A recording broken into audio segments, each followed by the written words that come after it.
В эфире новости, в студии Кристина Якупова. Здравствуйте. Главные темы этого выпуска. Глава Якутии Айсан Николаев поздравил жителей республики с наступающим Новым годом. Медицинские организации республики находятся в режиме повышенной готовности в праздничные дни. Спектакль «Машина времени» представит Русский драматический театр имени Пушкина в январе.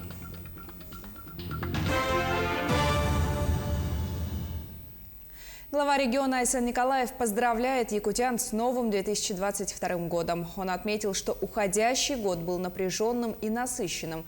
Благодаря сплоченности и патриотизму мы выдержали сложнейшие испытания, стали увереннее в себе. Так бывает, когда люди решают проблемы вместе, они становятся сильнее. Несмотря на все трудности, мы добились серьезных успехов во многих отраслях экономики, в социальном секторе и общественной жизни. Наступающий 2022 год для нас особенный, начало нового столетия многонациональной республики. Мы вместе будем двигаться к новым вершинам, претворяя в жизнь самые смелые мечты. 2022 год объявлен в республике Годом Матери. Капитал в размере 100 тысяч рублей получит каждая семья в Якутии при рождении или усыновлении ребенка, родившегося в период с 1 января по 31 декабря 2022 года. Глава региона Айсан Николаев накануне подписал указ об установлении целевого капитала «Дети столетия». Отмечается, что средства семьи могут направить на размещение вкладов в кредитных организациях, образование ребенка, оказание ребенку высокотехнологичной медицинской помощи, медицинской и социальной реабилитации, санаторно-курортного лечения, в том числе за пределами республики, включая оплату проезда, приобретение лекарственных препаратов, семейный отдых по России, улучшение жилищных условий, ремонт жилья, приобретение транспорта, развитие личного подсобного хозяйства, в том числе на приобретение сельскохозяйственной техники, также на страхование жизни и здоровья ребенка. В период праздничных и выходных дней с сегодняшнего дня по 10 января все медицинские организации работают в режиме повышенной готовности. График их работы в сюжете Евгения Тайтонова. По информации Министерства здравоохранения республики, в период новогодних и рождественских выходных прием граждан участковыми врачами будет проводиться ежедневно с 9 утра до 15 часов. Такой же график и по вызовам врачей на дом через колл-центры поликлиник и приложение «Медсеть». Также в эти дни будет работать круглосуточная горячая линия здравоохранения 8 800 100 ровно 1403. Усилена работа службы колл-центров с привлечением дополнительных работников из отделений, которые не участвуют в оказании экстренной неотложной помощи. Организована бесперебойная работа участковой службы по графику работы. Обеспечено дежурство участковой службы в праздничные выходные дни. Обеспечена работа перевязочных, процедурных кабинетов по графику работы учреждений. Организован прием узких специалистов, отделение женских консультаций, врачебных комиссий, клинических лабораторий и других диагностических служб. Это все будет работать 3, 5 и 7 января 2022 года. Режим работы скорой помощи и травмпунктов в новогодние праздники не изменится. 24 часа в сутки также будут принимать пациентов в пункте неотложной помощи офтальмологической больницы, в Центре экстренной медицинской помощи РБ-2, Якутском республиканском наркологическом и психоневрологическом диспансерах.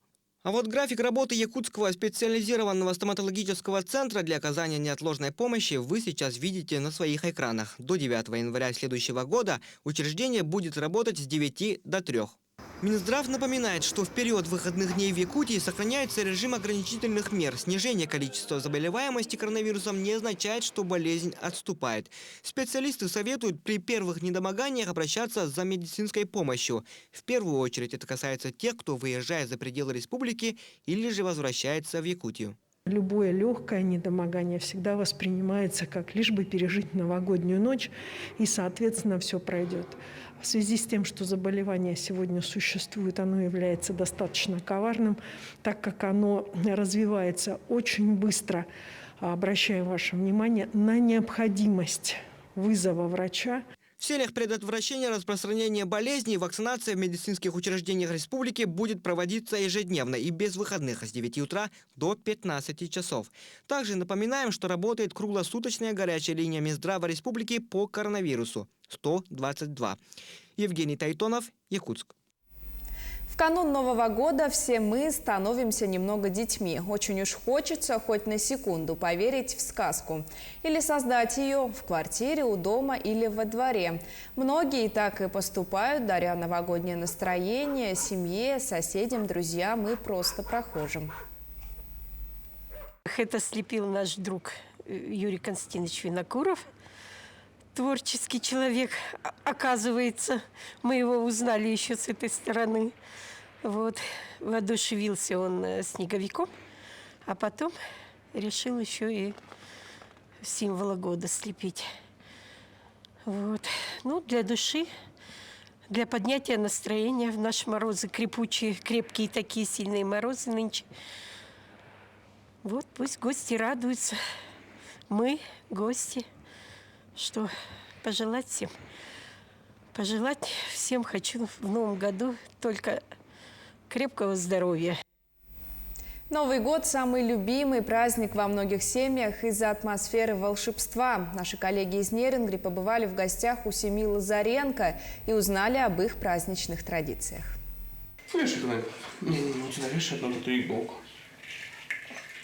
Дружная семья Лазаренко в предновогодние морозные дни собирается дома вместе и начинает готовиться к празднику. Квартира сверкает и пахнет мандаринами. Настроение поднимается и чувствуется приближение праздника. У нас одна из традиций – это обязательно каждый год мы собираемся все вместе, наряжаем елку с детками. Детки обязательно участвуют, выбирают игрушки. Каждый год мы выбираем цветовую гамму новую, опираясь на то, какой год будет. То есть в этом году год водяного тигра. Соответственно, мы выбрали такую серебристо-сине-голубую гамму, ездили с детками, они все это выбирали вместе с нами, все дружно участвовали. Ну, теперь, собственно говоря, наслаждаемся результатом. Сестрички Каролина и Милана уже отметили свои утренники в детских садах. И сегодня с радостью снова надевают свои праздничные образы дома, повторяя любимые строчки новогодних стихов и песен. На столе свитя, полосная часа, время верить в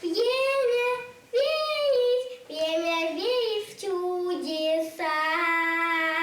2021 год у семьи Лазаренко был удачным. Летом, в День семьи, любви и верности, они получили заветный сертификат в рамках муниципальной программы обеспечения жильем молодых семей Нерингринского района. Об этой программе семья узнала в 2018 году и, собрав необходимые документы, ждала своей очереди. Да, верно, мы в этом году получили денежный сертификат от администрации и вложили его в ипотеку. Это было приятным бонусом в этом году.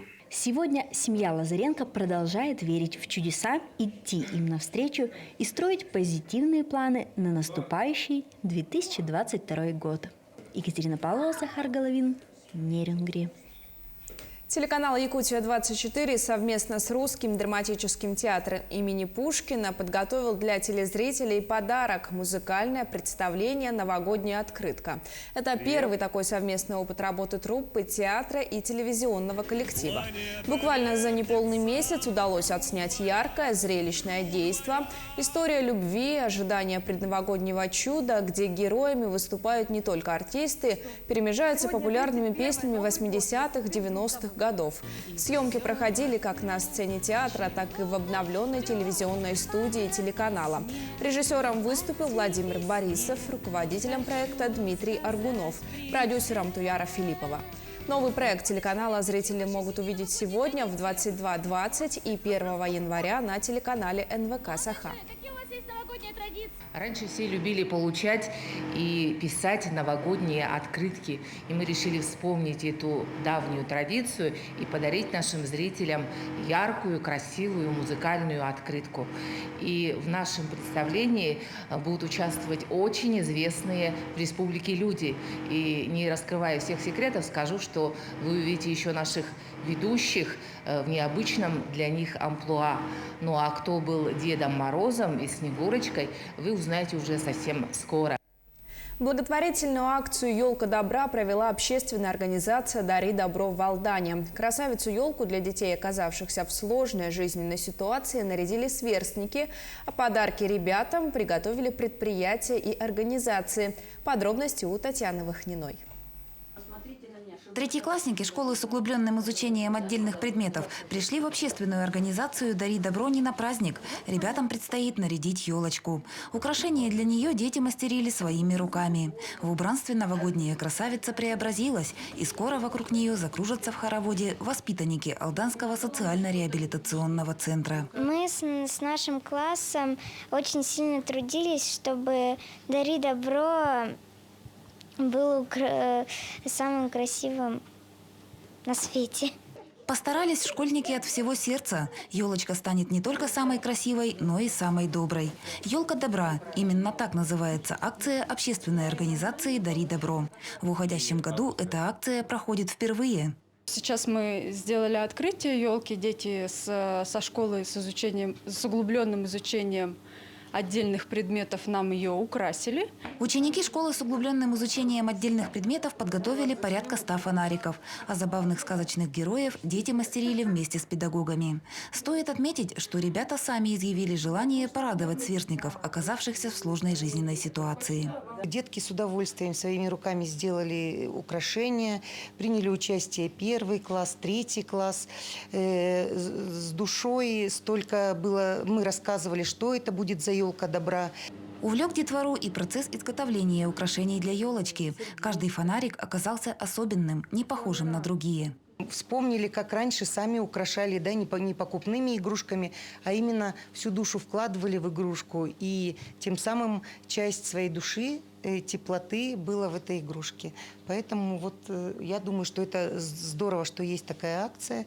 В канун Нового года общественная организация «Дари добро» традиционно запускает несколько акций. К ставшим традиционными проектам год от года присоединяется все больше алданцев. Сейчас у нас финишировала акция «Подари игрушку детям». И очень рады, что откликнулось очень много алданцев. У нас в 6 магазинах стояли наши коробки для сбора игрушек. И очень многие нам помогли в этой акции. Много было участников. Пора утренников в разгаре. Всего в праздник общественная организация одарит добром и радостью порядка 150 детей и подростков. Татьяна Вахнина, Георгий Баранов, Александр Лукин, Алдан.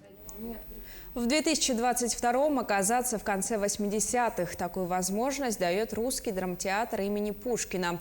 Новая постановка «Машина времени» перенесет зрителей в 20 век и заставит окунуться в историю любви простых врача и инженера. Мадина Халикова подробнее. Инженер, она врач из поликлиники. Знают друг друга с детства и понимают с полуслова. Только она влюблена, а чувства невзаимны. Все это так знакомо каждому человеку. Главный герой новой постановки русского драматического «Машина времени» – простые люди, в которых каждый зритель может узнать себя. И действительно, многих ценителей спектакль перенесет в ту самую непринужденную юность. На самом деле, я думаю, все мы знакомы с тем чувством неразделенной любви. Вот как раз то самое чувство испытывает моя героиня на протяжении практически всей своей жизни. У нее есть друг, в которого она влюблена, а он, можно сказать, ее не замечает. Моя героиня простая девушка, она врач, она скромная, веселая, добрая, очень позитивная девушка. Этот спектакль своего рода продолжение музыкально-драматической постановки «Я буду ждать, даже если ты не придешь». «Машина времени» пронизана любовью. При создании авторы опирались не только на игру актеров, но и сложную хореографию. Иногда жесты красноречивее слов. Ребята молодцы, они действительно подтягиваются технически, они становятся совершеннее, интереснее. И наша главная задача, там, где мы не дотанцевали, мы доиграли по-актерски. Действия разворачиваются в конце 80-х годов. Время любви, надежд и ожидания перемен. Поэтому и музыкальное сопровождение соответствует. Зрители услышат треки культовых рок-групп «Машина времени» и «Браво». Раньше у нас коллективы в нашей стране, я имею в виду, да, не было такого, что было обилие, засилие большого количества групп каких-то, да, и, как правило, этот круг музыкантов был очень узкий, да, несмотря на то, что страна большая, но все это как бы было очень ново, и в том числе, вот, например, у группы «Браво» есть кавер, перепевка, как они поют песню группы «Машина времени». То есть они все тесно сотрудничали еще, значит, в те времена. Поэтому это очень все взаимосвязано. Показы пройдут на сцене Русского драматического со 2 по 6, а также 8 и 9 января. Зрителей ждет живой вокал, много танцев, настоящий автомобиль на сцене и, конечно, новогоднее настроение. Мадина Халикова, Сарглана Неустроева, Григорий Охлопков, Якутск. Сегодня самая холодная температура минус 54 градуса установлена в Верхоянске, а в Аймиконе зафиксировали минус 52. В Батагае минус 51, в теплом ключе Этыкюэле, Крест-Хальджае минус 50 градусов. В Куйге, Нере, Намцах и Чурапче минус 49. В городе Якутске сегодня преимущественно без осадков, туман, ветер северо-восточный 1-3 метра в секунду. Температура воздуха составила минус 43, минус 45. В первый день Нового года небольшой снег выпадет на западе, юге и юго-востоке. На Колыме обещают небольшой снег. 2 января умеренный снег, местами с порывистым ветром до 15-20 метров в секунду. Метель по земке. В центральной и северо-восточной части по Нижней Лени ожидается морозная погода, местами с туманами в населенных пунктах. Температура воздуха ночью минус 47, минус 52, днем 1 января минус 43, минус 48, днем 2 января минус 39, минус 44, в низинах на северо-востоке ночью и днем минус 52, минус 57.